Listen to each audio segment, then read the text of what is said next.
আসসালামু আলাইকুম ওয়া রাহমাতুল্লাহি তাআলা ওয়া বারাকাতুহু। সর্বপ্রথম মহান আল্লাহ পাক রব্বুল আলামিনের দরবারে শুকরিয়া যে আল্লাহ পাক রব্বুল আলামিন আমাদের সবাইকে এই পবিত্র ঈদুল ফিতর, এই পবিত্র দিন আমাদেরকে তিনি তৌফিক দান করেছেন এবং আমরা সবাই একত্রিত হইতে পারছি আনন্দের দিনে। এজন্য আমি তার দরবারে একবার শুকরিয়া আদায় করি, আলহামদুলিল্লাহ। তার সাথে সাথে যারা এখানে আসছেন আমি সবাইকে অসংখ্য ধন্যবাদ এবং মুবারকবাদ জানাই। এবং আজকের এই দিনটা হচ্ছে অত্যন্ত গুরুত্বপূর্ণ এবং বরকতময় দিন। আমরা পবিত্র কোরআন শরীফে দেখছি আল্লাহ পাক রব্বুল আলামিন বলেন, ইয়াসআলুনাকা আনিল আহিল্লা কুল হিয়া মাওয়াকিতু লিন্নাস। আল্লাহ পাক রব্বুল আলামিন বলে তোমরা চাঁদ দেখে রোজা রাখো এবং চাঁদ দেখে তোমরা ঈদুল ফিতর আদায় করো।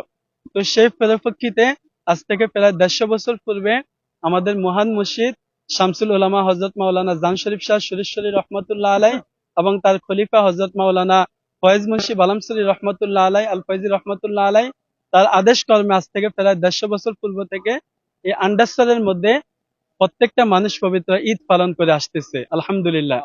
এবং সে লক্ষ্যে কোরআন সুন্নাহর আলোকে এই পবিত্র মাদ্রাসায় আমরা নতুন মাদ্রাসা উঠেছি, এই পবিত্র মাদ্রাসায় আমরা সবাই ঈদ পালন করতেছি। তো আপনারা যারা আমাকে দেখছেন আমি আপনাদের সবাইকে অনুরোধ করব, আমাদের এখানে দেখেন আমরা অনেক লোকজন আমাদের পবিত্র মাদ্রাসা আমরা নতুন উঠেছি হাফিজি মাদ্রাসা, ফয়জিয়া কাদের মোল্লা সুরেশ্বরী সুন্নি মাদ্রাসা। তো আপনারা সবাই মাদ্রাসার জন্য সাহায্য সহযোগিতা করতে চেষ্টা করবেন যাতে এই মাদ্রাসা কাল কিয়ামত পর্যন্ত আমরা সবাই ধরে রাখতে পারি। আল্লাহ পাক যেন আপনাদের সহযোগিতার উসিলায় এই মাদ্রাসার কাজটা আরো সামনের দিকে নিয়ে যায় এবং এই মাদ্রাসা যেন আরো সুন্দর হয়। আমরা একদিন আগে ঈদ পালন করতেছি এই জন্য, কারণ আমরা কোরআনে দেখেছি যে আল্লাহ নিজে বলছে যে চাঁদ দেখে রোজা রাখো, চাঁদ দেখে ঈদ করো।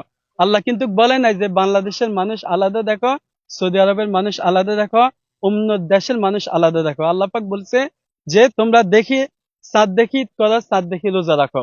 তো সেই প্রেক্ষিতে আমরা সবাই কোরআন সুন্নাহর আলোকে আমরা সবাই ঈদ করতেছি এবং দেশবাসী যারা আছে আমি সবাইকে অনুরোধ করব কোরআন সুন্নাহর আলোকে আমরা সবাই যেন একসাথে ঈদ পালন করতে পারি।